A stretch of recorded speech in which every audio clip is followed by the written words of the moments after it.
వాక్య భాగం మనం చదువుకున్న ముందు కూడా అయితే ఈ యొక్క వార్షిక జన్మను బట్టి మందిరముల గురించి కూడా కొద్ది మాటలు మనము ధ్యానం చేస్తున్నాం. దేవుడు ఆనాడు మాట్లాడినటువంటి మాటలు మనం ఇక్కడ చేస్తుంటున్నాం. మోషేతో మాట్లాడినాడు, ఇశ్రాయేలుతో మాట్లాడినాడు. మనకందరికీ తెలిసినదే, ఇశ్రాయేలును ఐగుప్తు దేశంలో నుంచి దాసత్వంలో నుంచి వెలుపలికి తీసుకొచ్చినాడు. ఎన్నో అద్భుతమైన కార్యాలు చేశాడు. తన ప్రజలను వెలుపలికి తీసుకొచ్చేదానికి దేవుడు ఆ యొక్క ఐగుప్తు దేశం అంతటిని కూడా చిన్నాభిన్నం చేశాడు. ఐగుప్తు దేశం అంతా కూడా గడగడలాడిపోయింది. చూసారా, శవము లేని ఇల్లు ఒక్కటైనా లేదంట. శవము లేని ఇల్లు ఒక్కటైనా లేదంట. అటువంటి పరిస్థితిలో ఇశ్రాయేలును వెలుపలికి తీసుకొచ్చిన తర్వాత దేవుడు మోషేతో చెప్పాడు, ఇదిగో నాకు ఒక పరిశుద్ధ మందిరాన్ని నిర్మించండి అని అన్నాడు. మోషే అన్నాడు, కొండ మీదకి రమ్మన్నాడు. మోషే నువ్వు కొండ మీదకి రా అన్నాడు. కొండ మీదకి పోయినాడు. 40 దినాలు మోషే కొండ మీద ఉన్నాడు. 40 దినాలు కొండ మీదకి పిలిచింది దేనికంటే 2 విషయాలు. మొట్టమొదటిది ఏంటంటే, నా ప్రజలైన మీరు నా యొక్క కట్టడలను, నా యొక్క ఆజ్ఞలను అనుసరించి జీవించాలి, కాబట్టి మీకు ఆజ్ఞలు ఇస్తానన్నాడు. ఆయన యొక్క విధి విధానాలను ఇస్తానని చెప్పాడు. రెండవదిగా మందిరము నిర్మించాలి నా కొరకు అన్నాడు. మందిరమును నిర్మించాలి అన్నాడు. ఒక మందిరం నిర్మించమని చెప్పేస్తే మోషే ఆయన ఇష్టానుసారంగా మందిరం నిర్మించేస్తాడు కదా. ఇక్కడ సేవకుడు ఉన్నాడు, మరి సేవకుడు మరి వారి యొక్క ఆలోచన ప్రకారంగా మందిరం నిర్మించుకున్నారు. ఇప్పుడు మాకు ఒక మందిరం ఉందంటే ఆ మందిరాన్ని మా ఇష్టానుసారంగా నిర్మించుకున్నాం. ఎన్నో మందిరాలు మనం చూస్తున్నాం. ఎన్నెన్నో రకాలుగా రకరకాలుగా పెద్ద పెద్ద భవనాలు కూడా ఉంటున్నాయి. వాళ్ళు వాళ్ళ ఇష్టానుసారంగా కట్టుకుంటున్నారు. అయితే దేవుడు మన అంటే, నేను నీకు చూపించిన విధానం ప్రకారముగా మందిరం నిర్మించాలి అన్నాడు. నేను నీకు చూపించే విధానంలోనే మందిరం నిర్మాణం కావాలన్నాడు. జరపలేదు. ఎందుకంటే ఆయన అంటున్నాడు, నేను వారిలో నివాసం చేస్తాను, వారిలో సంచారం చేస్తాను, వారి మధ్య నేను ఉంటాను. మందిరం ఈనాడు పిల్లరా అనేక మందిరాలు ఉంటున్నాయి. ఈనాడు అన్నిటికంటే ప్రాముఖ్యమైన మందిరము మన యొక్క హృదయమే. అన్నిటికంటే ప్రాముఖ్యమైన మందిరము మన యొక్క హృదయం.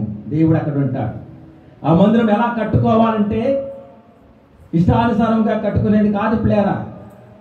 దేవుని యొక్క మందిరము మన హృదయంలో ఉండే మందిరాన్ని మన ఇష్టానుసారంగా, లేక మన తల్లిదండ్రులు చెప్పిన రీతిగా, లేక మనకు గురువులు చెప్పిన రీతిగా, స్నేహితులు చెప్పిన రీతిగా కట్టుకునే మందిరము కాదది. దేవుడు చెప్పిన విధముగా కట్టవలసిన మందిరం అది. దేవుని యొక్క కట్టడాల ప్రకారముగా కట్టబడవలసిన మందిరం అది. ఎందుకంటే ఆయన నివాసం చేస్తానంటున్నాడు, అందులో నివాసం చేస్తానంటున్నాడు, సంచరిస్తానంటున్నాడు. సంచారం చేయడం అంటే ఏంది? సంచరించడం అంటే తిరుగుతారంట, అంతా తిరుగుతారంట. మన ఇల్లు ఉందనుకోండి, మన ఇంట్లో మనం ఇల్లు అన్ని గదుల్లో తిరుగుతుంటాం కదా. మన బిడ్డలు కూడా తిరుగుతూ ఉంటారు. ఎవరు వస్తే అక్కడ కూర్చుంటారు, ఆ గదిలో కూర్చుంటే వెళ్ళిపోతారు. ఇంట్లో తిరగడం చూపిస్తాం మనం కావాలంటే. దేవుడు మన ఇంట్లో మొత్తం అన్ని గదులు మొత్తం తిరగాలని కోరుకుంటున్నాడు. దేవుడిని ఇదిగో ఒక గదిలో కూర్చోబెట్టి, అయ్యా నువ్వు ఇక్కడే ఉండు, ఇదిగో ఇక్కడ దీపం పెడుతున్నాను, ఇక్కడ బైబిల్ పెడుతున్నాను, ఇక్కడ నేను వచ్చి ప్రార్థన చేసుకుంటుంటాను, రోజు ఈ గదిలోనే ఉండు. హాల్లో మా ఇష్టానుసారం కొంటాం, ఆ బెడ్రూమ్లో మా ఇష్టానుసారం కొంటాం, ఆ యొక్క మరి ఇంకా ఇతర గదుల్లో మా ఇష్టానుసారంగా జీవిస్తాం అని అంటే ఆయనకి ఏమాత్రమో ఇష్టం. ఆయన సంచారం చేయాలంటున్నాడు, నివాసం చేయాలంట, సంచారం చేయాలంట పిల్లల. కాబట్టి ఇద్దరు మన యొక్క హృదయములు ఎలా ఉంటున్నాయి, మన జీవితాలలో మనం ఎంతవరకు ఆయనకు సంపూర్ణమైన అధికారం ఇచ్చాను, ఆయన పూర్తిగా ప్రతి విషయంలో మన జీవితంలో సంచారం చేసేదానికి అవకాశం ఇస్తుంటున్నామా, లేక కొన్ని సందర్భాల్లో మాత్రమే ఆయన కాడ ప్రార్థన చేసుకొని మిగతా సందర్భాలంతా కూడా మన ఇష్టానుసారంగా జీవిస్తున్నామా, ఒకసారి జ్ఞాపకం చేసుకోవాలి. అక్కడ మరొక మాట అంటున్నాడు. ఏమంటున్నాడు చూచారా? కావున మీరు వారి మధ్య నుండి బయలు వెడలి ప్రత్యేకముగా ఉండి అంటున్నాడు. ఏమంటున్నాడు? మందిరం కట్టండి, మందిరంలో నేను నివాసం చేస్తాను. అయితే మీరు ఏం చేయాలంటున్నాడు? మీరు వారి మధ్య నుండి బయలు వెడలి ప్రత్యేకముగా ఉండండి అంటున్నాడు. ప్రత్యేకముగా ఉండాలంటున్నాడు పిల్లలు. దేవునికి బిడ్డలమైన మనం ప్రత్యేకముగా ఉండాలి. చర్చికి పోయినప్పుడేమో చర్చి, బయటికి పోయినప్పుడేమో బయట వాళ్ళతో వాళ్ళ మాటలు, వాళ్ళ యొక్క వరాలు, వాళ్ళ యొక్క పద్ధతులు, ఆ విధముగా మనం ఉంటున్నాం అనుకో, అవి ఏమి కూడా దేవునికి ఇష్టము లేనే లేదు. ఆయన అంటున్నాడు, మీరు వారి మధ్య నుంచి బయలు వెళ్ళాలంటే ప్రత్యేకంగా ఉండండి అంటున్నాడు. సరే, మనం బయటికి వెళ్ళినా, మనం బజార్కి వెళ్ళినా, మనం పనిచేసే స్థలంలో ఉన్నా, ఎక్కడ ఉన్నా కానీ ఎలా ఉండాలంటే ప్రత్యేకముగా ఉండాలి. ప్రత్యేకంగా అంటే ఎట్ట? ప్రత్యేకంగా అంటే ఎట్ట? ఇప్పుడు మామూలుగా కుటుంబాల్లో పెళ్లి చేసుకుంటారు, పిల్లలు పెళ్లి చేసిన తర్వాత వాళ్ళు ఆ కొడుకు కోడలు ఇచ్చేస్తారు. కోడలు ఇచ్చేసింది అనుకో, ఏం చేస్తుంది? కొద్ది రోజులు కలామే పక్కన పెట్టేసే సంసారం ఉంటుంది, ప్రత్యేకంగా కావాలంటది. చూసారా? అట్టనేది కాదు ఇక్కడ. ప్రత్యేకముగా ఉండడం అంటే ఇతర ప్రజలు లోకరీతిగా ఉండేవారు ఏ విధముగా ఉన్నారో ఆ విధముగా కాకుండా ప్రత్యేకముగా పరిశుద్ధముగా ఉండండి అక్కడ అంటున్నాడు. చూసారా? అపవిత్రమైన దానిని ముట్టకూడని ప్రభువు చెప్పుచున్నాడు. అపవిత్రమైన దానిని ముట్టవద్దు, ప్రత్యేకంగా ఉండండి అని అంటున్నాడు. అప్పుడా ఈ దినమున ఈ మందిరం గురించి కొన్ని విషయాలు మనం ఇక్కడ జ్ఞాపకం చేసుకున్నాం. 28 సంవత్సరాలు దేవుడు మందిరంలో కాపాడినాడు. 28 సంవత్సరాల్లో మరి ఎంతో మందిని దేవుడు సంఘంలో చేర్చాడు. ఇంకా సంఘం అభివృద్ధి పొందాలి, ఇంతే చాలదు, ఇంకా ఎంతో మంది రావాలి. దేవుని యొక్క కోరిక అదే. దేవుని యొక్క కోరిక ఇంకా అనేక ఆత్మల సంఘంలో చేర్చబడాలి, అది దేవుని యొక్క కోరిక. కాబట్టి పాస్టర్ గారు చూసుకుంటారులే, పాస్టర్ గారు చూసుకుంటారులే, పోయి వాళ్ళని పిలుచుకుంటారు, వీళ్ళని పిలుచుకుంటారు, మరి కొత్త వాళ్ళని నీకు వాక్యం చెప్పుకుంటారు అని అనుకుంటుంటాం మనం చాలాసార్లు కదా. అది వాళ్ళ పని కదా, చర్చి వాళ్ళది, వాళ్ళు కట్టుకున్నారు, పాస్టర్ కాబట్టి పాస్టర్ పని అదే కాదు పిల్లారా. సంఘంలో ఉన్న ప్రతి ఒక్క విశ్వాస యొక్క పనిది, సంఘంలో ఉన్న ప్రతి ఒక్క బిడ్డ యొక్క పనిది. అనేక మందిని తీసుకురావాలి, అనేక మందికి చెప్పాలి. మనము కూడా ఇక్కడ నిలబడి వాక్యం చెప్పడం పెద్ద గొప్ప పని ఏం కాదు పిల్లారా. ఇక్కడ నిలబడి పెద్ద పెద్ద ప్రసంగాలు ఇవ్వడం గొప్ప పని కాదు. ఒక వ్యక్తి దగ్గరికి పోయి, అమ్మా ప్రభుని నమ్ముకమ్మా, ప్రభుని తెలుసుకోమ్మా, అయ్యా ప్రభుని తెలుసుకోయ్యా, బాగలేదా, ఇంట్లో బాగలేదా, ఈరోజు రాండి, చర్చికి రండి, ప్రార్థనకి రండి, అయ్యా పాస్టర్ గారు ప్రార్థన చేస్తారని వాళ్ళని మరి ఎంతో ఒప్పించి వాళ్ళని తీసుకురావాలి. ఆ విధముగా అనేక మందిని దేవుడి దగ్గరికి మనం తీసుకురావాలి. మన యొక్క పని కూడా పిల్లారా. కాబట్టి ఆ విధముగా మనం పని చేయవలసిన వారం అంటున్నాం. కాబట్టి సంఘము అభివృద్ధి పొందాలంటే సంఘ కాపు అక్కడే కాదు, సంఘం అంతా కూడా కలిసి పనిచేయాలి. కాబట్టి సంఘం ఇంకా అభివృద్ధి పొందాలని మరి దేవుడు ఆకాంక్షిస్తుంటున్నాడు. కాబట్టి మనమందరం దాని కొరకు కూడా ప్రార్థన చేస్తాం. అయితే ఇది మనం ఏర్పాటు చేసుకున్నటువంటి మన యొక్క వాక్య భాగంలోకి మనం వెళదాం. ఇది మనం ఏర్పాటు చేసుకున్న వాక్య భాగంలో 2 భాగాలు చదువుకున్నాం కదా. లూకాసు సువార్త 8వ అధ్యాయం 37వ వచనం నుంచి 39వ వచనం వరకు. లూకాసు సువార్త 8వ అధ్యాయము 37వ వచనం నుంచి 39వ వరకు మనం చదువుకున్నాం. అలాగే మరి యోహాను సువార్తలో కూడా మరి ఒక భాగం చదువుకున్నాం. ఈ 2 భాగాలు కూడా మీరు గమనించుంటారు ఇప్పటికే కదా. 2 భాగాలు చూచాం. ఒక భాగమేమో యేసుక్రీస్తు ప్రభు ఈ లోకంలో ఉన్నప్పుడు ఆయన చేసిన అనేకమైన అద్భుతాలు మనం చూస్తున్నాం పిల్లారా. ఆయన అనేకమైనటువంటి ఆశ్చర్యమైన కార్యాలు ఈ లోకంలో ఉండగా చేస్తున్నాడు. అక్కడ ఒక దయ్యం పట్టిన వ్యక్తిని యేసు ప్రభు బాగు చేసినట్లుగా మనం చూస్తున్నాం లూకాసు వార్తలో. అక్కడ ఏం జరిగిందో చివరిలో అది చాలా ప్రాముఖ్యమైనది, అది చాలా ప్రాముఖ్యంగా మనం గమనించాలి. ఒక వచనం పాడుకొని తర్వాత వాక్యాన్ని మనం ధ్యానం చేసుకుందాం. ఎడబాయని నీ కృపా నన్ను విడువదు ఎన్నటికీ, ఎడబాయని నీ కృపా నన్ను విడువదు ఎన్నటికీ, యేసయ్యా నీ ప్రేమానురాగం నన్ను కాయును అనుక్షణం, యేసయ్యా నీ ప్రేమానురాగం నన్ను కాయును అనుక్షణం, ఎడబాయని నీ కృపా నన్ను విడువదు ఎన్నటికీ, ఎడబాయని నీ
యేసు ప్రభు అనేక గ్రామాలు తిరిగినాడు, అనేక పట్టణాలు తిరిగినాడు, అనేక మందిని స్వస్థపరిచాడు. ఎంతోమంది చాలా భయంకరమైన వ్యాధులతో ఉన్న వారిని బాగు చేశాడు. కుష్ఠరోగులను బాగు చేశాడు, గుడ్డి వారిని బాగు చేశాడు, కుంటి వారిని బాగు చేశాడు, పక్షవాతంతో ఉన్న వాళ్ళని బాగు చేశాడు, దయ్యముల చేత పీడింపబడుతున్న వారిని బాగు చేశాడు. ఎటువంటి వ్యాధి అయినా యేసుక్రీస్తు ప్రభువు బాగు చేశాడు. ఆయన పరలోకం నుంచి దిగి వచ్చిన వాడు కనుక, ఆయనలో పరలోకపు శక్తి ఉన్నది కనుక, ఆయన దేవుడు కనుక, ఆయన ఎటువంటి వ్యాధినైనా అప్పటికప్పుడే బాగు చేస్తున్నాడు. చనిపోయిన వారు కూడా తిరిగి లేపినటువంటి సంఘటనలు మనం చూస్తుంటున్నాం. అయితే ఇక్కడ ఒక సంఘటన మనం చూస్తుంటున్నాం. ఆయన గెరాసీనియల దేశానికి వచ్చాడంట. అక్కడికి వస్తే ఎదురుగా ఒక దయ్యం పడిన వ్యక్తి వస్తుంటున్నాడు. దయ్యం పడిన ఒక వ్యక్తి వస్తున్నాడు. చాలాసార్లు ఈ యొక్క సంఘటన గురించి మీరు అనేక సార్లు వినుంటారు. అయితే అక్కడ ఉన్నటువంటి చాలా ప్రాముఖ్యమైన విషయాలు మాత్రమే నేను మీకు జ్ఞాపకం చేయాలని కోరుతుంటున్నాను. దయ్యం పడిన వ్యక్తి అంటే చాలా భయంకరంగా ఉంటాడు. చాలా భయంకరంగా ఉంటాడు. అక్కడ రాయబడి ఉంది, వస్త్రాలు కూడా వేసుకోవటం లేదట. వస్త్రాలు కూడా వేసుకోవడం, వేసినా కానీ లాగి అవతల పడేస్తుంటాడు. సమాధుల్లో నివాసం చేస్తున్నాడు. ఇంట్లో ఉండడం లేదు, ఇంట్లో ఉండడం లేదు, సమాధులకు వెళ్ళిపోతుంటాడు. సమాధుల తోటలో మనము ఎప్పుడైనా పోయినా కొద్దిసేపు ఉంటాం, వచ్చేస్తామంతే. అదే పనిగా అక్కడ నివాసం చేయగలుగుతామా? ఎవరు ఉండలేరు, ఎవరు కూడా ఉండడానికి ఇష్టం లేదు. ఈ వ్యక్తి అక్కడే ఇష్టం, ఈ వ్యక్తికి అక్కడే సమాధుల తోటలో ఉండడమే ఇష్టం అంట. అక్కడే ఉంటున్నాడంట. గొలుసులతో కట్టేశారంట. కొన్నిసార్లు గొలుసులు వేసి కట్టేశారంట, తాళతో కాదు, గొలుసులతో కట్టేస్తే కూడా గొలుసులు కూడా తెంపేసేస్తున్నాడు. గొలుసులు కూడా తెంపివేసేస్తున్నాడు. అంత భయంకరమైనటువంటి దయ్యపు శక్తులు ఆయనలో ఉంటున్నాయి. అంత భయంకరమైనటువంటి దయ్యపు శక్తులు ఆయనలో ఉంటున్నాయంట. ఎన్ని ఉన్నాయంట? ఒక సేన అంట. సేన అంటే ఒక సైన్యం. సేన అంటే సైన్యం. చాలా మంది ఉన్నాయి, చాలా దయ్యాలు ఉన్నాయంట. యేసు ప్రభువు ఆ పట్టణానికి వెళితే, ఆ గ్రామానికి వెళితే అతను ఎదురుగా వచ్చాడు. ఎదురుగా వచ్చేటికి యేసు ప్రభువు ఆ యొక్క మనిషిని అడుగుతుంటున్నాడు, ఆ మనిషితో మాట్లాడుతున్నాడు. ఆయన 29 వచనము, ఆ మనిషిని విడిచి వెలుపలికి రమ్మని ఆ అపవిత్ర ఆత్మకు ఆజ్ఞాపించెను. ఆ మనిషిని విడిచి బయటికి రా అని అపవిత్ర ఆత్మకు ఆజ్ఞాపించాడంట. దయ్యాలు పట్టిన వాళ్ళని మీరు చూచుంటారు, తలైన పోసుకొని తిరుగుతూ ఉంటారు, రకరకాలుగా ఉంటారు. వాళ్ళని చూస్తేనే ఉన్న భయం కదా, వాళ్ళు వస్తున్నారంటే మనం దాక్కుంటాం. ఈ మనిషి కూడా అంతే, ఇతరు కూడా అంతే. చూసారా, అంత భయంకరమైన మనిషి. అందుకొరకే వాడు గొలుసులేసి కట్టడము, మరి వాడి ఇంటికి రాకుండా చేయడము చాలా చేస్తున్నారు. ఆ ఊరు వాళ్ళు కూడా చేస్తుంటారు. అయితే పిల్లారా, ఇక్కడ యేసు ప్రభు ఆ యొక్క వ్యక్తిని స్వస్థపరుస్తున్నాడుగా చూస్తుంటున్నాం. ఆయన అంటున్నాడు, నీవు ఆ మనిషిని విడిచి వెలుపలికి రమ్మని ఆ అపవిత్ర ఆత్మకు ఆజ్ఞాపించాడంట. అప్పుడు వాడు యేసును చూచి కేకలు వేసి ఆయన ఎదుట సాగిలపడి, యేసు, సర్వోన్నతుడైన దేవుని కుమారుడా, నాతో నీకేమి పని? నన్ను బాధపరచుకోమని నిన్ను వేడుకొనుచున్నాని కేకలు వేసి చెప్పాను. ఏమంటున్నాడు? ఆ దయ్యపడే మనిషి యేసు అని పిలుస్తున్నాడు. యేసు అని పిలుస్తున్నాడు. దయ్యం ఉంది కాబట్టి దయ్యాలు తెలుసు. యేసు ప్రభు ఎవరో దయ్యాలు తెలుసు. ఈ లోకములో మనుషులు కూడా ఇంకా తెలియదు చాలామందికి యేసు ప్రభు ఎవరో. దయ్యాలకు తెలుసు పిల్లారా, అపవాది యొక్క శక్తులు కాబట్టి యేసు ప్రభు ఎవరో తెలుసు. ఇంకా ఏమంటున్నాడు చూసారా వాడు? సర్వోన్నతుడైన దేవుని కుమారుడా. ఎవరు చెప్పారు? ఈ దయ్యం పట్టినోడికి యేసు అని సర్వోన్నతుడైన దేవుని కుమారుడని ఎవరు చెప్పినారా? ఎవరు చెప్పరా? అపవాది శక్తులు లోపల ఉన్నాయి కాబట్టి, దయ్యపు శక్తులు ఉన్నాయి కాబట్టి వాడికి తెలుసు. సర్వోన్నతుడైన దేవుని కుమారుడా అని, నాతో నీకేమి పని?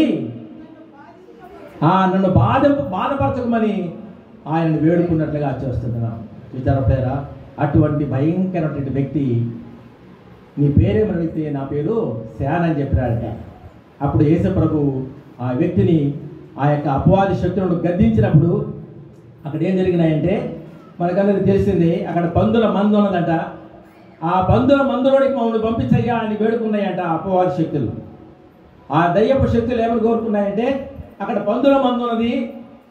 వేరే భాగాల్లో చూస్తే వేరే స్వార్థల్లో దాదాపుగా 2000 పందులు ఉన్నాయంట. ఆ పందులలోనికి మమ్మల్ని పంపించమంటే ప్రభువు అనుమతి ఇచ్చాడంట. అనుమతి ఇచ్చాడికి అతనిలో ఉండి ఆ దయ్యపు శక్తులన్నీ పరిగెత్తుకొని పోయి ఏమైపోయినాయి? ఆ పందుల్లో జొరబడ్డాయంట. అయితే ఆ పందులు ఏం చేశాయి చూసారా?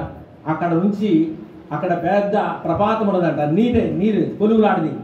ఆ నీళ్ళలో పడిపోయినాయంట. పడిపోయి అవి చచ్చిపోయినాయంట. నీళ్ళలో పడిపోయి చచ్చిపోయినాయంట. ఊపిరి తిరుగుక చచ్చిపోయినాయి. ఇప్పుడు ఈ వ్యక్తి బాగుపడిపోయినాడు. ఎట్టనోడు వచ్చినాడు ఆ వ్యక్తి. అతడు స్వస్థ చిత్తుడై యేసునందుకు వచ్చి, దయ్యములు వదిలిపోయిన మనుషుడు బట్టలు కట్టుకొని స్వస్థ చిత్తుడై యేసు పాదాల దగ్గర కూర్చోనన్నాడంట. యేసయ్య పాదాల దగ్గర కూర్చోనన్నాడంట. మామూలుగా అయితే పాదాల దగ్గర కూర్చునేవాడు కాదు. మనం కనబడుతుంటే మన భుజాలు ఎక్కువ కూర్చుంటాడు. మనం కనబడితే భుజాలు ఎక్కువ కూర్చుంటాడు. మనల్ని గందరగోళం చేసేస్తాడు. అటువంటి వాడు ఏం చేస్తాడు? ఇప్పుడు యేసయ్య పాదాల దగ్గర స్వస్థ చిత్తుడై అంటే నెమ్మదిగా కూర్చోనారంట. బట్టలు కూడా కట్టుకున్నాడంట. అంతకుముందు దిగంబరి, బట్టలు వేస్తే లాగేస్తున్నాడు. ఇప్పుడు బట్టలు కట్టుకున్నాడు. యేసయ్య పాదాల దగ్గర కూర్చోనన్నారంట. ఇలా ఆ పందులు మేపేవాడు అది జరిగింది చూసినారు. పందులంతా కూడా చనిపోయినాయి. ఊర్లోకి వెళ్ళిపోయేసి అక్కడ ఊర్లో ఆ పందుల యొక్క యజమానులు చెప్పేసినారంట, అయ్యా ఎవరో ఒక ఆయన వచ్చినాడు, మన ఊర్లో ఉండి ఆయన దయ్యాలు పట్టినట్టు వాడు బాగు చేశాడు. ఆ దయ్యాలన్నీ కూడా పోయినాయి. వాడు బాగున్నాడు ఇప్పుడు. అయితే మన పందులన్నీ కూడా చచ్చిపోయినాయి అన్నారు. వాళ్ళు పరిగెత్తుకొని వచ్చేసినారు. అదే మనం చదువుకున్న భాగం. చూసారా? 6వ వచనం. అది చూచిన వారు దయ్యములు పట్టిన వాడు ఎలాగో స్వస్థత పొందినో జనులకు తెలియజేయగా గెరాసేనియల ప్రాంతంలో నుండి జనులందరూ బహు భయాక్రాంతులయ్యారు గనక తమ్ముని విడిచిపోమ్మని ఆయనను వేడుకొనరి. చూశారు పిల్లారా, తమ్ముని విడిచిపోమ్మని ఆయన వేడుకుంటున్నారంట. మేపుచున్నవారు జరిగిన దాన్ని చూచి పట్టణంలోకి పోయి గ్రామంలో అందరికీ చెప్పేసినారంట. అక్కడ దయ్యాలు పట్టినటువంటి బాగు చేశాడు ఒక ఆయన, మన పందులన్నీ చనిపోయాయని చెప్పేసినారు. చూసారా, చెప్తే ఊళ్ళో వాళ్ళు పరిగెత్తుకు వచ్చేసినారు. ఇట్లా అనేక సార్లు యేసు ప్రభు అనేక గ్రామాలకు వెళ్ళినప్పుడు ఆయన యేసు ప్రభు అనేక మందిని బాగు చేశాడు, కుంటివాళ్ళని బాగు చేశాడు, కుష్ఠరోగులను బాగు చేశాడని చాలా మందికి తెలిసిపోయింది. ఒక్కొక్కసారి ఒక గ్రామానికి వెళితే అక్కడ ఆ ఊర్లో వాళ్ళు ఏం చేశారంటే ఆ చుట్టుపక్కల ఊరందరూ కూడా మనుషులు పంపించారంట. ఆ భాగం చూద్దాం దయచేసి. మార్కు సువార్త 6వ అధ్యాయం 53వ వచనం దయచేసి చూద్దాం.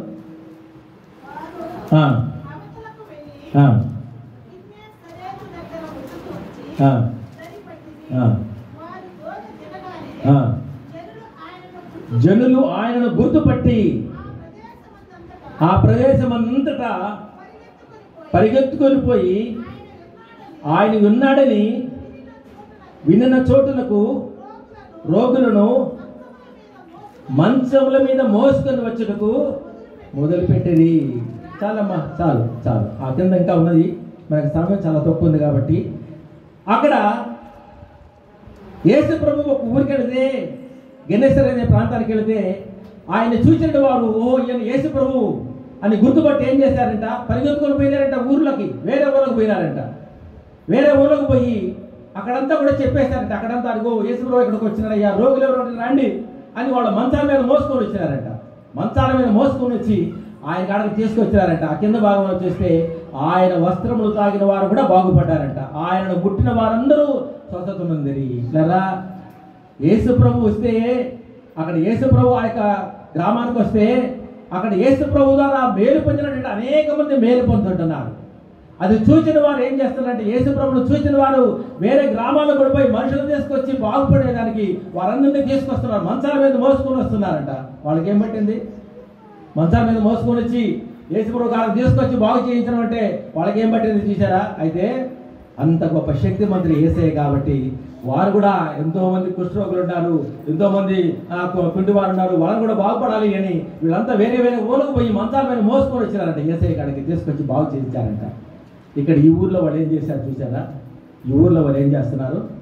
ఆ ఊరు వాళ్ళు ఆ పట్టణంలోకి పోయి చెప్పేస్తే ఆ ఊరు వాళ్ళు లోపలికి వచ్చేసిన తర్వాత వారు ఏమంటున్నారంటే, 37 గెరాసేన ప్రాంతంలో నుండి జనులందరూ బహు భయాక్రాంతులైన గనక తమ్ముని విడిచిపోమ్మని ఆయనను వేడుకునేది. ఏమంటున్నారు? అయ్యా మమ్మల్ని విడిచి వెళ్ళిపోవాలంటున్నారు. నిజంగా ఎంత ఆశ్చర్యం పిల్లరా, ఎంత ఆశ్చర్యం. ఒక వ్యక్తి దయ్యాలు పట్టినటువంటి వాడు ఎన్నో సంవత్సరాలుగా ఆడ బాగుపడితే, ఎన్నో సంవత్సరాలుగా ఆ యొక్క ఊర్లో ఉండి దయ్యములు వదిలిపోయినటువంటి పరిస్థితుల్లో చక్కగా ఉంటే ఎంతమంది ఉన్నారో ఆ ఊర్లో ఇంకా బాగలేని వాళ్ళు ఉండొచ్చు, దయ్యాలు పట్టిన వాళ్ళే ఉండొచ్చు, లేక కుంటి వాళ్ళు ఉండొచ్చు, గుడ్డి వాళ్ళు ఉండొచ్చు. ఈయనేందో చాలా బాగు చేసేసాడే, ఎవరు చేయలేకపోతే ఈయన ఒక్క నిమిషంలో ఆయన బాగు చేసేసాడే. ఇంకా ఎటువంటి వ్యాధి ఉన్న వాళ్ళని బాగు చేయించాలా, మా ఊర్లోకి రాయా అని పిలవాలా లేదా? మా ఊర్లోకి రాయా, ఊర్లోకి వచ్చి మా ఊర్లో ఇంకా చాలా మంది గుడ్డోడు ఉన్నారు, కుంటోళ్ళు ఉన్నారు, వారి కొరకు ప్రార్థన చేయ, వాళ్ళని బాగు చేయ అని అడగాల్సిన వారు ఏమంటున్నారు తెలుసా? మా ఊరు వెళ్ళిపోమంటున్నారు, ఊరు వదిలి వెళ్ళిపోమంటున్నారు. చాలా విచారకరం లేరా? చాలా విచారకరం. అయితే ఆ వ్యక్తి ఏమంటున్నాడు చూసారా? దయ్యములు పట్టిన వ్యక్తి, దయ్యములు పట్టి బాగైపోయినాడు కదా, అతను ఏమంటాడంటే ఆయనతో కూడా తన్ను ఉండనేమని ఆయనను వేడుకుంటున్నాడంట. అయ్యా నేను నీతో కూడా ఉంటానంటున్నాడు, నేను నీతో కూడా వస్తాను, నువ్వు ఏడకపోతే అక్కడికి వస్తానంటున్నాడు, నీతో కూడా నేను వస్తానంటున్నాడు. బాగుపడ్డాడు కాబట్టి. ఆ విధంగా బాగుపడిన వాళ్ళు ఎంతోమంది యేసుక్రీస్తు ప్రభు ఎంత పడతానే ఉంటారన్నమాట. జనాలు చాలామంది ఉంటారు ఎక్కడ పోయినా ఈ ప్రభు వాళ్ళలో చాలామంది ఆయన బోధ విన్నవారు, బాగుపడిన వాళ్ళు, ఆయన ద్వారా స్వస్థత పొందిన వారు జనాలు ఆయనతో కూడా ఉంటున్నారు పిల్లరా. ఇతను కూడా అంటున్నాడు, అయ్యా నేను కూడా నీతోనే ఉంటాను ప్రభా అని అన్నాడు. ఎందుకంటే బాగు చేశాడు, తన జీవితం మారిపోయింది, తన జీవితము మారిపోయింది. ఇప్పుడు సమాధుల తోటలో పోయి కూర్చోమని చెప్పండి, ఉంటాడా? సమాధి తోట పొమ్మంటే పోతాడా? పాడు. అయ్యా గుడ్డలు లాగేసేయనంటే బట్టలు లాగేసేమంటే లాగేస్తాడా? అయ్యా బట్టలు లాగేసినప్పుడు మళ్ళీ బట్టలు చేసుకొని వేసుకుంటాడు. ఇలా ఎంత మార్పు వచ్చింది ఆ యొక్క వ్యక్తిలో. ఆ వ్యక్తి యేసు ప్రభుతోటి నేను నీతో కూడా ఉంటానంటే యేసయ్య అంటున్నాడు, నీకు దేవుడు చేసే మేలు గురించి అనేకులకు సాక్ష్యం చెప్పంటున్నాడు. నువ్వు పోయి సాక్ష్యం చెప్పని అంటున్నాడు. ఇలా దేవుడు మనకి ఎన్నో మేలు చేస్తాడు కదా. చిన్న చిన్నవి చేస్తాడు, గొప్ప గొప్పవి చేస్తాడు. రోగంతో ఉంటే బాగు చేసి ఉంటాడు, ఆర్థిక సమస్యలు ఉంటే బాగు చేసి ఉంటాడు, కుటుంబ సమస్యలు ఉంటే బాగు చేసి ఉంటాడు. ఎన్నో విధాలుగా నెమ్మది లేకపోతే మనం బాగు చేశాడు. మన యొక్క పిల్లల చదువులంటేనేమి, పెళ్ళిళ్ళైతేనేమి, ఆర్థిక పరిస్థితులు అయితేనేమి అనేక విషయాలు ఆయన బాగు చేశాడు కదా, సహాయం చేశాడు కదా. వాటిని జ్ఞాపకం చేసుకుని మనము ఆయనకి కృతజ్ఞతగా ఆయనకి సాక్ష్యం ఇవ్వాలి. ఈ మనిషి ఏం చేస్తున్నాడు చూడండి. ఆయన ఏం చేస్తాడంట, యేసు ప్రభు అన్నాడు, నీవు నాతో కూడా అవసరం లేదు అంటున్నాడు. నీవు నీ ఇంటికి తిరిగి వెళ్ళి దేవుడు నీకెట్టి గొప్ప కార్యములు చేసినో తెలియచేయమని వాడితో చెప్పి వాడిని పంపివేశాను. దేవుడు నీకెట్టి గొప్ప మేలు చేశాడో వాటిని తెలియజేయపో అని అన్నాడట యేసు ప్రభు. ఆ మనిషి ఏం చేశాడు? చేసాను పట్టడమంతటా ప్రకటించడం. మన బొట్టుకోవడం అయితే ఇంక చాలే, బాగా అయిపోయినాము, ఇంకా ప్రకటించడం పడలే, ఏం పడలే, ఆ ఇంట్లో కూర్చుందాం అనుకుంటాం కదా. సాక్ష్యం వద్దు, ఏమొద్దు, బాగా అయిపోయిన మనకు అదే చాలు ఇంకా అనుకుంటాం. కానీ లేదా ఆ వ్యక్తి బాగుపడ్డాడు. ఆ పట్టణం అంతా కూడా ప్రకటిస్తున్నాడంట. దయచేసి మార్కు సువార్తలో ఆ భాగం గురించి ఇంకా కూడా మరి చూద్దాం. మార్కు సువార్త 5వ అధ్యాయము 20వ వచనం. వారు వెళ్ళి యేసు తనకి చేసినవన్నీ దెక్కపొడిలో ప్రకటింపనారంభించగా అందరూ ఆశ్చర్యపడుతున్నారంట. ఆ వ్యక్తి పోయినాడంట, పోయి ఆయన ఏం చేస్తున్నాడంట, అందరికీ చెప్తున్నాడంట. వాడు వెళ్ళి యేసు తనకి చేసినవన్నీ దెక్కపొడిలో ప్రకటింపన ఆరంభింపగా అందరూ ఆశ్చర్యపడి, వేరే పట్టణం పోయినాడు, దెక్కపొలేని ప్రాంతానికి పోయి అక్కడ చెప్తుంటున్నాడు, అయ్యా నేను చాలా భయంకరమైన వాడను, దయ్యాల చేత పీడింపబడుతున్న వాడను, యేసు ప్రభు వచ్చాడయ్యా, నన్ను బాగు చేశాడు అని ఆ యొక్క వ్యక్తి సాక్ష్యం ఇస్తున్నాడంట, పిల్లరా ప్రకటిస్తున్నాడంట. అప్పుడు అందరూ కూడా ఆశ్చర్యపడుతున్నారంట. ఆశ్చర్యపోతారు కదా, నిజంగా ఎంత భయంకరమైన వ్యక్తి ఇతను. అంతకుముందు దయ్యాల చేత పీడింపబడుతున్న వాడు, గొలుసుల చేత కట్టబడినటువంటి వాడు, ఇటువంటి వ్యక్తి ఎంత మారిపోయినాడు, యేసయ్య ఎంత గొప్ప చేశాడు, ఎంత గొప్ప కార్యం చేశాడు అని అందరూ కూడా ఆశ్చర్యపోతున్నారంట. పిల్లరా ఎంతో అద్భుతమైనది. సాక్ష్యం చాలా ప్రాముఖ్యమైనది. దేవుడు నీకు చేసే మేళ గురించి సాక్ష్యం చెప్పాలి, కృతజ్ఞత చెల్లించాలి, దేవునికి కృతజ్ఞత చెల్లించాలి. దేవుని పేరట నువ్వు దేవునికి కార్యాలు జరిగించాలి పిల్లారా. దేవునికి మహిమ తెచ్చేటట్లుగా నువ్వు చేయాలి. అది దేవుడు కోరుతున్నాడు. అయితే ఆ పట్టణం వారు ఏం చేశారంట, ఆ యొక్క వారంతా కూడా అయ్యా మమ్మల్ని విడిచి వెళ్ళిపోవాలంటున్నారు, మమ్మల్ని విడిచిపెట్టి వెళ్ళిపోమంటున్నారు. చూసారా, అది చాలా దారుణం పిల్లారా. అయితే మరి ఒక భాగం మనం జ్ఞాపకం చేసుకుందాం. యోహాను సువార్త 4వ అధ్యాయం. యోహాను సువార్త 4వ అధ్యాయం. యేసు ప్రభు ఒక దిన సుకారిణి గ్రామానికి వెళ్ళారంట. ఇది కూడా మనకు అందరికీ బాగుగా తెలిసినటువంటి సంఘటనే. సుకారిణి గ్రామం పోవడము, అక్కడ ఒక స్త్రీ రావడము, ఆయన దాహమును కడగడము, అదంతా కూడా మనము చాలాసార్లు విన్నాం, చాలా బోధలు కూడా విన్నాం. అయితే ప్రాముఖ్యమైన విషయాలు ఇక్కడ మనము జ్ఞాపకం చేసుకోవాలి. ఆయన అక్కడికి వచ్చినప్పుడు ఆయన చూసింది, అయ్యా యూదులమైన నువ్వు నన్ను అడుగుతుంటున్నావేంది, సమరయులము మాతో సాంగత్యం చేయరు కదా అని ఆమె అడుగుతున్నది. సరే ప్రభు సమాధానం చెప్పాడు. తర్వాత ప్రభు చెప్పాడు, నీకు జీవజలం ఇస్తాను నేను అన్నాడు. జీవజలం నేను ఇస్తానంటే ఆమె చాలా ఆశతోటి, అయ్యా అదేదో నాకు దయచేయి అన్నాడు. నాకు ఇమ్మంటే అప్పుడు యేసు ప్రభు ఏమన్నాడు చూడండి,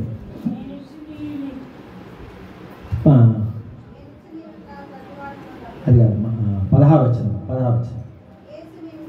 యేసు నీ వెళ్ళి నీ పెనుబడిని పిలుచుకొని ఇక్కడికి రమ్మని ఆమెతో చెప్పాను. జీవజలం ఇస్తానంటే అదేదో నాకు అనంటే యేసు ప్రభు అన్నాడంటే నీ వెళ్ళి నీ పెనుబడిని పిలుచుకురామన్నాడు. నీ పెనిమిటిని పిలుచుకోరమ్మన్నాడంట.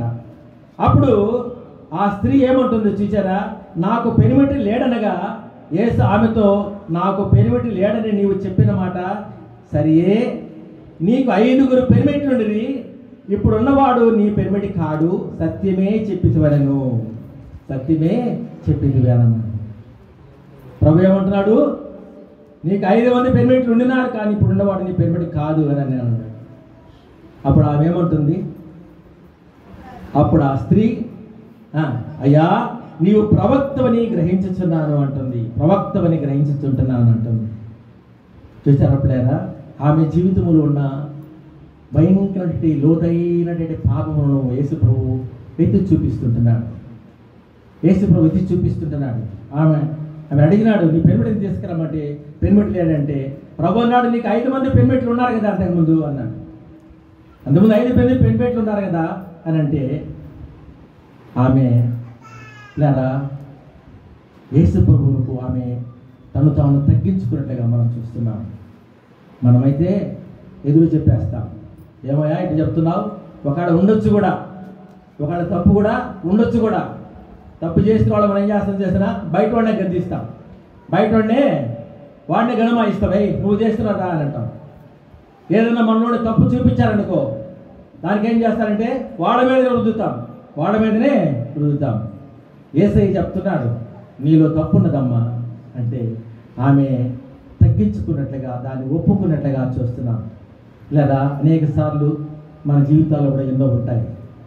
తప్పు చేయని వారం ఎవరూ లేదు, భయంకరమైన పాపము చేసిన వారమే కదా మనం, భయంకరమైన పాపములు చేసిన వారమే మనం.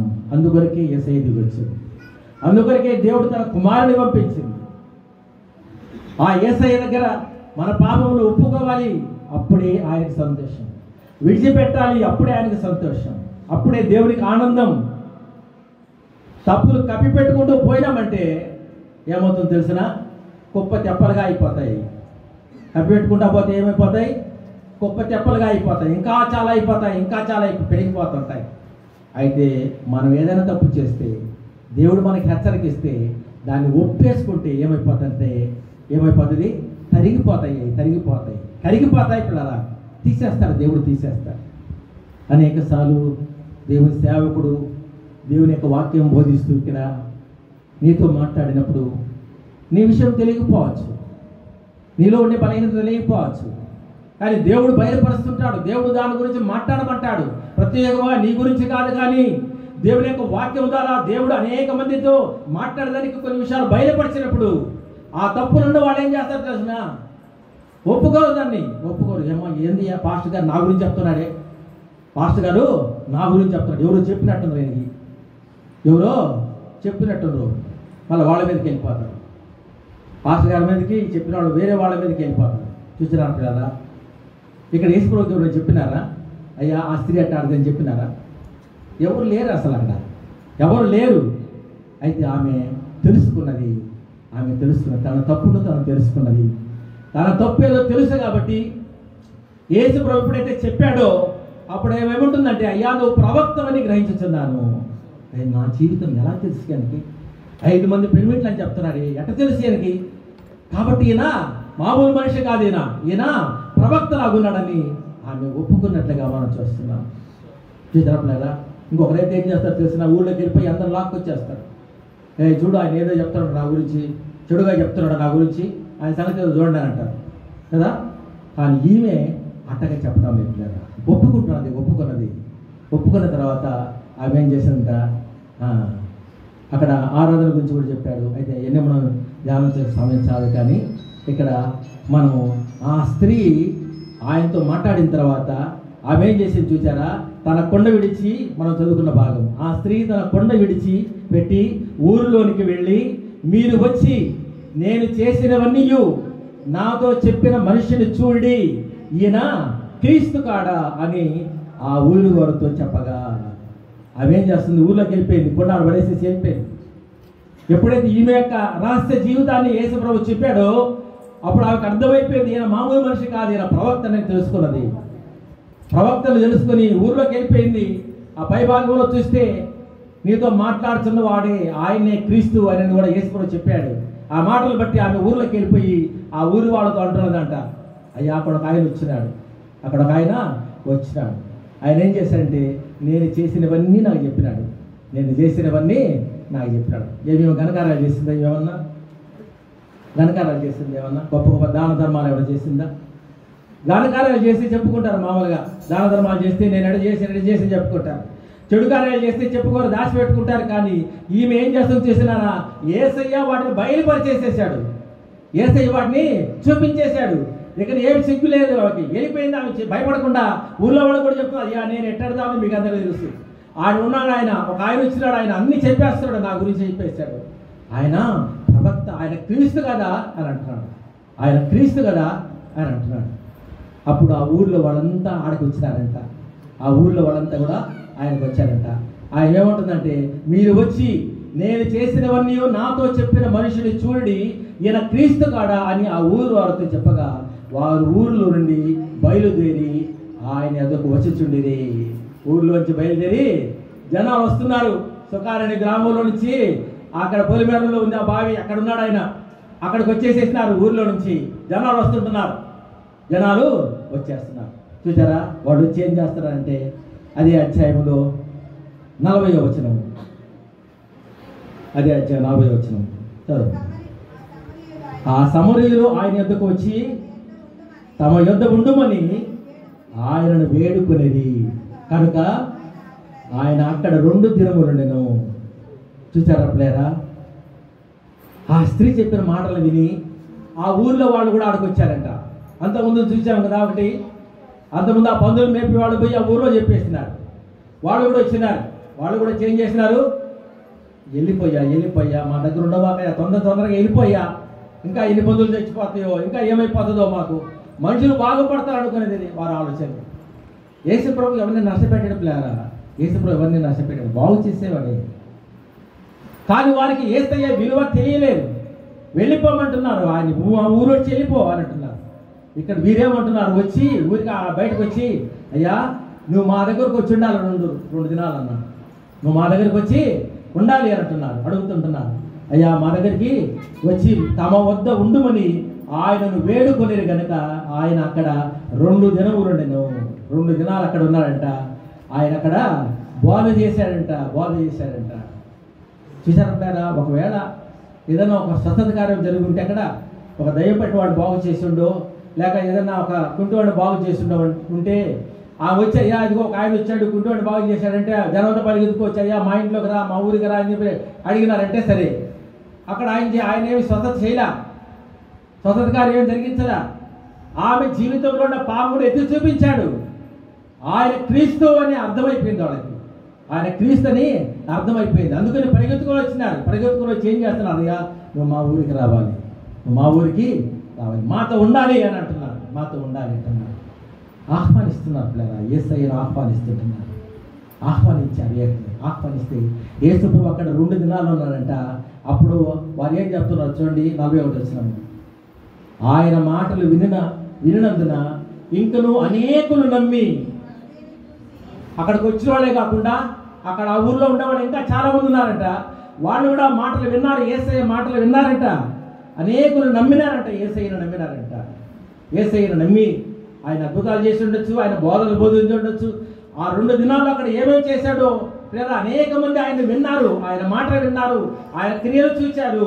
అనేక మంది నమ్మినారంట. నమ్మి ఏమంటున్నారు ఇప్పుడు చూసారా? ఆ స్త్రీని చూచి, ఇక మీద నీవు చెప్పిన మాటను బట్టి కాక మా మట్టుకు మేము విని ఈయన నిజముగా లోక రక్షకుడిని తెలుసుకొని నమ్ముచున్నామని. చూసారా పిల్లరా? వాళ్ళు ఏమంటున్నారు ఇప్పుడు? అమ్మా నువ్వు మంచి పని చేశావు, వచ్చినావు, మాకు చెప్పినావు, ఆయన వచ్చిన సంగతి చెప్పినావు, వచ్చినావు, మేము కూడా వచ్చినాం, నువ్వు చెప్పినావు క్రీస్తు కదా, చూద్దు రండి అని అన్నావు. సరే మంచిదే, చూసాము. అయితే ఇప్పుడు ఆయన మాటలు మేము విన్నాం, ఆయన బోధలు విన్నాం. ఇప్పుడు ఆయన ఎవరంటే క్రీస్తు మాత్రమే కాదు, లోకరక్షకుడు. ఆయన ఎవరైనా లోకరక్షకుడు. కదా ఆ స్త్రీకి ఆమె ముందుగా ఒక యూదుడిగా, ఒక సామాన్య మనుషుడుగా కనబడ్డాడు. తర్వాత ఆయన చెప్పినటువంటి ఆ యొక్క అద్భుతమైన విషయం బట్టి ఒక ప్రవక్త అనుకున్నదామె తర్వాత క్రీస్తుని అంగీకరించింది. ఆ గ్రామంలోకి వెళ్ళిన తర్వాత ఈయన లోకరక్షకుడని అంగీకరిస్తున్నది కదా. యేసు ప్రభుని గురించి లోకంలో అనేక మంది అనేక రకాలుగా అనుకుంటుంటున్నారు. యేసు ప్రభుని గురించి ఈనాడు అనేక రకాలుగా అనుకునేవాడు ఉంటున్నారు. చాలా వ్యతిరేకముగా మాట్లాడేవాళ్ళు కూడా ఉంటున్నారు. యేసయ్య గురించి చాలా వ్యతిరేకముగా అసభ్యముగా మాట్లాడేవాళ్ళు కూడా ఉంటున్నారు. చాలా విచారకరమైన పరిస్థితి. అయితే మనకు యేసయ్య ఎలాగో కనపడుతున్నాడు, యేసయ్యను మనం ఎలాగ అర్థం చేసుకున్నాం, యేసయ్యను ఎవరిగా అర్థం చేసుకున్నాం? లోక రక్షకుడుగా అర్థం చేసుకున్నావా? నీ సొంత రక్షకుడుగా నువ్వు అర్థం చేసుకున్నావా? మన సొంత రక్షకునిగా ఆయన అర్థం చేసుకున్నామా? అది చాలా ప్రాముఖ్యమైనది. ఎందుకంటే యేసయ్య వచ్చింది దయ్యాలు వదలగొట్టి వెళ్ళిపోవడానికి కాదు. యేసయ్య వచ్చి పరలోకము నుంచి ఆ యొక్క బోధలు బోధించి వెళ్ళిపోవడానికి కాదు. యేసు ప్రభు ఈ లోకానికి వచ్చింది దేని కొరకంటే, ఆయన దేని కొరకు వచ్చాడు? లోక రక్షకుడుగా పాప క్షమాపణ కొరకు సెలవులో ప్రాణం పెట్టేదానికి వచ్చినాడు. ఇప్పుడు యేసు క్రీస్తు ప్రభువు మన హృదయాల్లో ఎలాగుండాలంటే లోక రక్షకుడుగా, నా రక్షకుడుగా నా హృదయంలో ఉండాలి. నా రక్షకుడుగా నా హృదయంలో ఉండాలి. నీ హృదయంలో నీకు రక్షకుడుగా ఆయన ఉండాలి. లోక రక్షకుడు అంటే ఇదిగో చాలామంది అనుకుంటున్నారు, క్రైస్తవ దేవుళ్ళే వాళ్ళ కొరకు వచ్చాడంట. వచ్చిందా వాళ్ళ కొరక? లోకమంతటి కొరకు యేసు ప్రభు వచ్చాడు కదా. అది అద్భుతమైన కార్యం ఇది. అటువంటి యేసుక్రీస్తు ప్రభువును అక్కడ ఆ గ్రామస్తులు గ్రామస్తులు ఏం చేశారంటే నిర్లక్ష్యం చేసి అర్థం కాక వారు ఏం చేశారంటే వెళ్ళిపో అని అన్నారు. ఇక్కడేమో వీళ్ళు, అయ్యా మా ఇంటికి రయ్యా, మా గ్రామానికి రయ్యా, మా ఊర్లో ఉండయ్యా, మా ఊర్లో ఉంటే మేము మేలు పొందుతాం, గుడ్డివాడు బాగుపడతారు, నీ మాటలు వింటాం, మా పాపాలు బయటకు వస్తాయి, ఆమె గురించి చెప్పినావు మా గురించి కూడా చెప్తావు, మేము కూడా సరి చేసుకుంటాం కదా. ఈ విధముగా యేసయ్యను పూర్తిగా అర్థం చేసుకోవడానికి మనం దేవుని యొక్క అక్కడ ఎంతో సంభాషణ జరిగింది. యేసు ప్రభుని కేవలము ఏదో ఆదివారము గుడికి పోయే దేవుడిగా ఆరాధించవద్దండి. ఆదివారం దేవుని గుడికి పోయి అక్కడ ప్రార్థన చేసుకోవడము, ఆరాధన చేసుకోవడము, పాస్టర్ గారు పిలుస్తున్నాడు పాడము ఆ విధముగా చేసుకోవద్దండి. ఆయన నా రక్షకుడు కాబట్టి నేను ఆదివారం ఆరాధనకి వెళ్ళాలి, నేను ఆయన్ని ఆరాధించాలి, నా పాపాలు కడిగి వేసాడు ఆయన, నా పాపాలన్నీ కూడా క్షమించి వేశాడు ఆయన, నేను దేవుని యొక్క మందిరానికి వెళ్ళి నేను ఆరాధించాలి అని నీ రక్షకుడుగా నువ్వు దేవుని యొక్క మందిరానికి వచ్చి ఆయన్ని ఆరాధించాలి. పిల్లారా, నీ వాక్యం వింటా ఉంటే రోజు వాక్యం చదవాలి, ప్రతిరోజు వాక్యము మనము చదువుకోవాలి. ఆదివారం ఒక్కరోజే బైబిల్ చేతపట్టుకొని వచ్చి పాస్టర్ గారు చెప్తుంటే వాక్యం వెళ్ళిపోవడం కాదు. ప్రతిరోజు కూడా నీకు వాక్యము కావాలి, వ్యక్తిగతముగా నీకు కావాలి. ఆయన దేవుడు ఒక సేవకుడు ద్వారా వచ్చే దేవుడు కాదు, ఆయన ఒక గొప్ప భక్తుల ద్వారా వచ్చే దేవుడు కాదు, ఆయన ఒక ఎవరెవరో ద్వారా వచ్చే రక్షకుడు కాదు. ఆయన సొంతముగా నీకు ఎటువంటి వారివైనా ఎటువంటి వ్యక్తివైనా సొంతగా నీతోటి వచ్చేవాడు ఆయన. కాబట్టి నీవు సొంతగా దేవుని వాక్యం చదువు, సొంతగా దేవుని వాక్యం చదివే కొద్దీ యేసు ప్రభు ఎలాగా కనిపిస్తారంటే ఆయన నా రక్షకుడు అని అర్థమవుతుంది. అనేక మంది దేవుని యొక్క వాక్యాన్ని దేవుని విమర్శించాలని బైబిల్ గ్రంథం చదివిన వాళ్ళు ఉన్నారు కదా. అనేక మంది క్రైస్తత్వాన్ని విమర్శించాలని, యేసు ప్రభుని విమర్శించాలని, బైబిల్ గ్రంథంలో అన్ని తప్పులు ఉన్నాయని విమర్శించాలని బైబిల్ గ్రంథం చదవడం మొదలుపెట్టి చదివి చివరికి ఏం చేశారు తెలుసిన? ఆయన నా రక్షకుడు అన్నారు. చూసారు అప్పుడు? అంటే ఏం చేయాలా? మనం కూడా రోజు చదవాలి బైబిల్, రోజు వాక్యం చదవాలి, ప్రతిరోజు వాక్యం చదవాలి. ప్రతి వారం దేవుడి యొక్క మందిరానికి వెళ్ళి అక్కడ చెప్పబడే వాక్యం నాకే అని నువ్వు అనుకోవాలి. ఆయన చెప్పే మాటలో ఏదైనా నిన్ను గుచ్చుకుంటుంటే అది నాకు ఎవరో చెప్పినారు అని అనుకోవద్దు. అది ఎవరికి చెప్పినా అయ్యో నాతో కూడా మాట్లాడుతున్నాడు దేవుడు, నాలో కూడా బలహీనత ఉన్నది, ప్రభా నన్ను క్షమించయ్యా, నన్ను సరిచెయ్యయ్యా అని మనం సరి చేసుకోవాలి. ప్రేరా ఆ విధముగా వాక్యంలోకి మనము లోబడాలి. ఈనాడు మన జీవితాలు అలాగుంటున్నాయి. ఆ యొక్క గెరసీనీల దేశంలో ఆ ప్రజలు వారు ఆయన్ని వెళ్ళిపోమన్నారు, కానీ ఆ వ్యక్తి బాగుపడినట్టు వ్యక్తి, అయ్యా నేను నీతో కూడా ఉంటాను, నీతో కూడా ఉంటానయ్యా, నీతో కూడా ఉంటాను ప్రభు అని అంటే యేసు ప్రభు అన్నాడు, నాతో కూడా ఆయనకి ఇష్టమే, ఆయనతో కూడా ఆయనకి సంతోషమే పిల్లలు, ఆయనకి గొప్ప విషయమే. ఎక్కడికన్నా పోయినప్పుడల్లా ఇదిగో వాడు చూడండి, ఆ వ్యక్తిని చూడండి, ఎన్నో సేనని దయపడిన వ్యక్తి, ఆ వ్యక్తిని బాగు చేశాను అని చెప్పుకోవాలా. యేసు ప్రభు ఏమన్నా ఎంతమందిని బాగు చేశాడు కదా, ఎక్కడ చెప్పాడా యేసు ప్రభు? ఎక్కడ చెప్పాడా చనిపోయిన వాళ్ళని బాగు చేశాను నేను అని చెప్పాడా?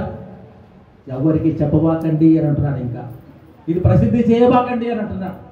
ఎవరికి చెప్పకుండా ఉండండి అని అంటున్నాడు. లేదా యేసు ప్రభుతో ఆ వ్యక్తి పోతే ఆయనకి సంతోషమే, కానీ యేసు ప్రభుకు ఇంకా ప్రాముఖ్యమైన విషయం ఏంటంటే దేవునికి ఘనత కావాలి, దేవునికి మహిమ కావాలి, దేవుని యొక్క మహిమను ఆ వ్యక్తి వివరించాలి, దేవుడు ఆ వ్యక్తిని ఏ విధంగా బాగు చేశాడో తెలియచేయాలి. అందుకొరకు ఆయన్ని పొమ్మన్నాడు, పోయి నువ్వు ప్రకటించమన్నాడు. ఈనాడు మనము దేవుని ద్వారా మేలు పొంది, ప్రభు ద్వారా రక్షణ పొంది, యేసయ్య రక్తంతో కడుగుబడిన అనుభవంతో ఉండి మనం ఎంతమందికి మనం చెప్తుంటున్నాం, ఎంతమందికి మనము యేసు ప్రభు గురించి వివరిస్తుంటున్నాము ఒకసారి జ్ఞాపకం చేసుకోవాలి పిల్లగా. ఆ స్త్రీ అయితే నిజముగా చాలా భయంకర పాపము కలిగిన స్త్రీ కదా, చాలా భయంకర పాపము కలిగిన స్త్రీ. ఆమె సమరీలు కూడా. అయితే ఆమె యొక్క జీవితం చూడండి ఎలాగ మారిపోయిందో, ఎంత గొప్ప జీవితం అయిందంటే ఆమె అనేకులకు యేసు ప్రభువును పరిచయం చేసి అనేక మంది ఆయన లోక రక్షకుడుగా తెలుసుకునే వ్యక్తిగా ఆమె మారిపోయింది. మన జీవితాలు కూడా మనం చాలా తక్కువ వాళ్ళమై ఉండొచ్చు, చాలా హీనస్థితిలో ఉండొచ్చు, కానీ యేసయ్యను మన హృదయంలో ఎప్పుడైతే చేర్చుకుంటామో అప్పటి నుంచి యేసయ్య పని చేస్తాడు కదా, యేసయ్య పని చేస్తాడు. అనేక మందిని ప్రభు దగ్గర తీసుకొచ్చేట్టుగా నేను వాడుకుంటాడు. కాబట్టి ఈ దినం మనం జ్ఞాపకం చేసుకోవాల్సింది ఏంటంటే ఈ రెండు సందర్భాలు ఈ దినం మనం జ్ఞాపకం చేసుకున్నాం. అనేక సందర్భాలు ఉంటున్నాయి, యేసు ప్రభు స్వస్థపరిచిన సందర్భాలు చాలా ఉంటున్నాయి. ఆ సందర్భాల్లో యేసు ప్రభువు అనేక మందిని బాగు చేశాడు, ఒక్కొక్కరిని ఒక్కొక్క విధముగా బాగు చేశాడు, ఒక్కొక్క సందర్భంలో ఒక్కొక్క లోతైన అనుభవాలు ఉంటున్నాయి. కాబట్టి ఇక్కడ ఈ రెండు సందర్భాల్లో మనం చూసినది, ఒకరేమో ఆయన వెళ్ళిపోమన్నారు, ఒకరేమో అయ్యా మా ఇంటికి రమ్మంటున్నారు. ఈనాడు నువ్వు ఏమంటున్నావు? అయ్యా నాకు నువ్వు కావాలి ప్రభా, నా హృదయం ఉండాలయ్యా అని అంటున్నావా? ప్రభా నా జీవితం మార్చుకుంటానయ్యా అని అంటున్నావా? ప్రభు యొక్క రక్తంతో కడుగబడిన అనుభవం ఒక క్రైస్తవుడిగా క్రైస్తవురాలుగా నువ్వు ఉండవచ్చు. యేసయ్య రక్తముతో కడుగబడిన అనుభవము మనకున్నదా? ఒకసారి జ్ఞాపకం చేసుకోవాలంటున్నారు. యేసు ప్రభు ఈ లోకంలోకి వచ్చింది మనం రక్షించేదానికి, మన పాపమును కడిగేదానికి. ఆయన ఈ లోకంలో జన్మించాడు, ఆయన శిలువనెక్కినాడు, ఆయన మరణం పొందినాడు, పునరుద్ధరణై తిరిగి లేచినాడు పిల్లరా, పునరుద్ధరణై తిరిగి లేచినాడు. ఆయన మనం జ్ఞాపకం చేసుకోవాలి. కాబట్టి ఈ దినమున మనము మన జీవితంలో ఎల్లప్పుడూ కూడా జ్ఞాపకం చేసుకోవాల్సిందంటే యేసు ప్రభు యొక్క శిలువను జ్ఞాపకం చేసుకోవాలి, యేసయ్యను మనం జ్ఞాపకం చేసుకోవాలి. ఆయన జీవితంలో లేకపోతే మన జీవితాలు వ్యర్థం లేదా వ్యర్థం.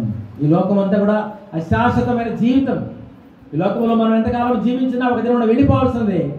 ఒక దినం వెళ్ళిపోతే మన జీవితాలు లాగుంటాయో తెలియదు. ఎంతో సంపాదించుకొని ఎంతో హాయిగా జీవించి లోకంలో కూడా ఏ కష్టాలు లేకుండా, ఏ బాధలు లేకుండా, మరి ఏ సమస్య లేకుండా, డబ్బుకి ఏ కొదవ లేకుండా, ఆరోగ్యానికి ఏ కొదవ లేకుండా హాయిగా బ్రతికిండు ఉండొచ్చు. కానీ మరణించిన తర్వాత పోయి అక్కడ కూడా అదే స్థితిలో ఉంటానా? ఒక్కసారి ఆలోచించండి. చనిపోయిన తర్వాత ఎక్కడ ఉంటాను? అక్కడ పోతే పాపముతో కూడా మనం మరణించినట్లయితే భయంకర నరకం అంట, భయంకర నరకం. అక్కడ ఏడుపును పళ్ళు కొరుట ఉంటుందంట, అక్కడ ఏడుపు పళ్ళు కొరుట ఉంటుందంట. దాని నుంచి తప్పించిన కొరకే యేసయ్య ఈ లోకానికి వచ్చాడు, దాని నుంచి విడిపించడానికి యేసు ప్రభు ఈ లోకానికి వచ్చినాడు కదా, మన జీవితాలను మార్చేదానికి వచ్చినాడు. ఆయన ఒకసారి జ్ఞాపకం చేసుకున్నాము, ఆయన శిలువను ఒకసారి మనం జ్ఞాపకం చేసుకున్నాము, ఆయన శిలువలో చేసిన అద్భుతమైన కార్యములు ఒకసారి మనము జ్ఞాపకం చేసుకున్నప్పుడు లేదా.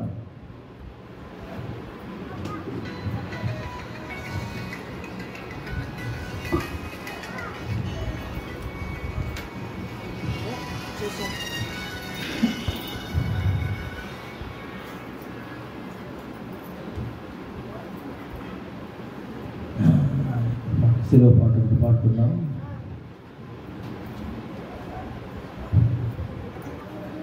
మరువలేనయ్యా నీ ప్రేమను, మరచిపోనయ్యా నీ త్యాగము. మరువలేనయ్యా నీ ప్రేమను, మరచిపోనయ్యా నీ త్యాగము. సిలువలో నాకై చేసిన యాగం, సిలువలో నాకై చేసిన యాగం.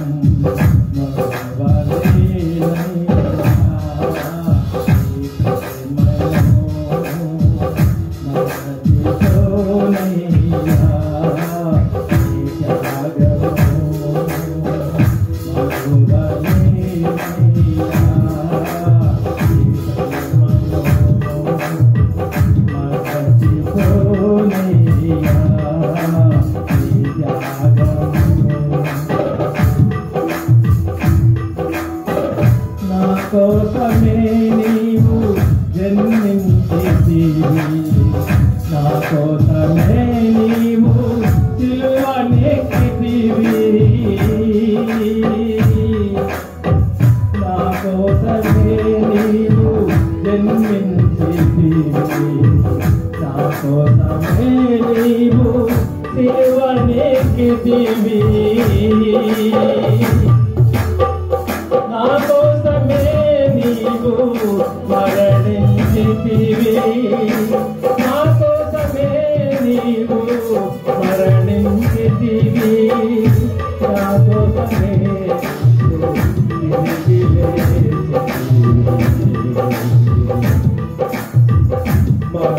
మరువలేనయ్యా నీ ప్రేమలో, మరచిపోనయ్యా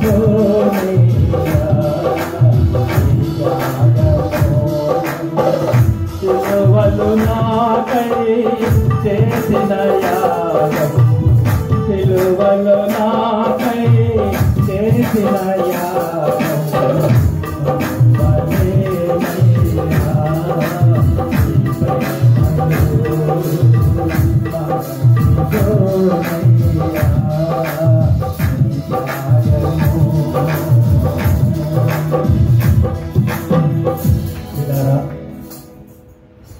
అనేక విషయాలు మనం జ్ఞాపకం చేసుకున్నాం. యేసు ప్రభు ఈ లోకంలోకి వచ్చినది మానవాళిని రక్షించడానికి. ఈ దినమున మన జీవితాలు రక్షింపబడిన స్థితిలో ఉన్నాయా? పాప క్షమాపణ పొందిన స్థితిలో మనం ఉంటున్నామా? యేసయ్య రక్తమే పాపమును కడిగివేస్తుంది. ఆ రక్తము లేకపోతే పాప క్షమాపణ లేదు. లోకంలో ఎన్నో రకాలుగా మోసాలు చేసేవారన్నారు. మీ పాపాలు క్షమిస్తాం అని అంటారు. పాపాలు క్షమించినట్టుగా గుర్తు లేదు కాబట్టి అనేక మంది పోయి అక్కడ డబ్బు ఖర్చు పెట్టుకొని మోసపోతుంటున్నారు. లేదా చివరికి ఆ యొక్క నరకానికి పోయే పరిస్థితి. కానీ యేసయ్య ఒక నిశ్చయమైన పరిస్థితిని మనకి ఇస్తుంటున్నాడు. ఎలాగిస్తారంటే ఆ రక్తముతో కడుగబడిన అనుభవము. ఎప్పుడైతే నువ్వు పాపములు ఒప్పుకుంటావో, ప్రభు దగ్గర కన్నీటితో ఒప్పుకుంటావో, నీ హృదయంలో శాంతి కలుగుతుంది. పాపములన్నీ కూడా ఆయన పైన వేస్తున్నటువంటి ఒక అనుభవం నీకు వచ్చేస్తుంది. ప్రశాంతత కలుగుతుంది. ఇప్పుడేరా ప్రశాంతత కలుగుతుంది. మన కొరకు ఎంతగా శ్రమపడ్డాడో యేసయ్య, ఎంతగా అవమానములు భరించినాడో వాటిని ఒకసారి జ్ఞాపకం చేసుకుందాం. ఈ సమయంలో ఒకసారి మన యొక్క జీవితాలు పరీక్ష చేసుకుందాం. తల ఉంచుకుందాం. మోకరించగల వారు మోకరించుదాం. మోకరించగలరు మోకరించి లేక తలలో ఉంచుకొని మన యొక్క జీవితాలు ఒక్కసారి మనం పరీక్ష చేసుకుందాం. మన జీవితంలో శాంతి సమాధానం లేకుండా ఉంటున్నదా? మన జీవితంలో పాపం ఇంకా ఏలుతూ ఉంటున్నదా? మనం రక్షింపబడి కూడా దేవుని అంగీకరించి పాపములు క్షమింపబడే అనుభవంలోకి వచ్చి కూడా మరలా పాపములో పడిపోయి ఉంటున్నామా? మరలా లోకంలో జీవిస్తుంటున్నామా? ఒక్కసారి మనము జ్ఞాపకం చేసుకుందాం. ఎందుకంటే యేసు ప్రభువు మన కొరకు శిలువలో ప్రాణం పెట్టినాడు. యేసు ప్రభువు మన కొరకు ఆయన సమస్తమును మన కొరకు సహించినట్లుగా ఆయన చేసిన ఆ యొక్క గొప్ప కార్యమును మనం ఒకసారి జ్ఞాపకం చేసుకుందాం. ఒక్కసారి మన జీవితాన్ని పరీక్ష చేసుకుందాం. అనేక సార్లు తప్పిపోయి ఉంటామేమో. అనేక సార్లు కేవలము ఏదో మందిరానికి వెళ్తున్నానులే అనుకుని ఉంటున్నావేమో. ఏదో లేక కేవలము ఏదో పరిస్థితులు బట్టి మరి బాగలేకపోతే బాగు చేయించుకు